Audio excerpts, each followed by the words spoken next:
Today could be the last chance for the United States and Iran to avoid war and hammer out some sort of nuclear deal. Special Envoy Steve Witkoff and the president's son-in-law, Jared Kushner, starting off high-stakes talks in Geneva earlier this morning. These come after new U.S. sanctions on people and companies accused of pouring money into Iran's missile program and oil sales. NewsNation Washington correspondent Tom Dempsey is live for us at the White House this morning. Tom, today kind of seems like now or never in Geneva. What does the president think might come of these talks today?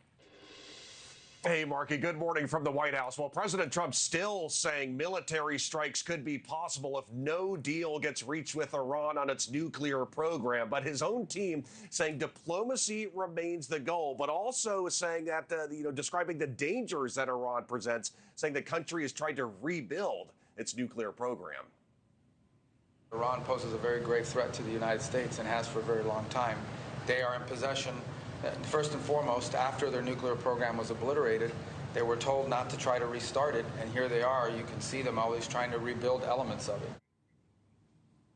Ahead of today's meeting, Iran's foreign minister posted to social media writing, quote, Iran will under no circumstances ever develop a nuclear weapon, and adding, a deal is within reach, but only if diplomacy is given a priority. Just this morning, too, we want to note the USS Gerald Ford, the world's largest aircraft carrier, left a base in Greece to head to the Middle East as the U.S. builds its forces in the region. And we will also note, too, that Iran has said that if the U.S. conducts any sort of military strikes, that U.S. bases in the region will be targets. Markie? And Tom, I know you spoke to lawmakers about the possibility of war with Iran. What did they have to say about that? Yeah, I was able to speak directly face-to-face with some lawmakers about this tension with Iran, with Republicans saying they support President Trump's push against the country, with Democrats, though, raising concerns about a large military campaign. Take a listen.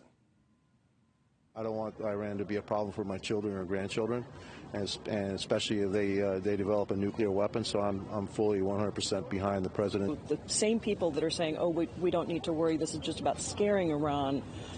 It doesn't scare Iran unless we're willing to take that military action. And based on the president's past performance, I have no doubt that he might decide tomorrow to take that without any congressional approval.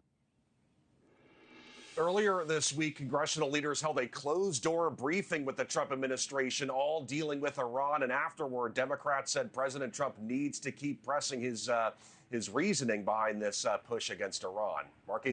Thank you for watching. Subscribe below and download our NewsNation app right now on your phone, and you will get fact-based, unbiased news for all Americans.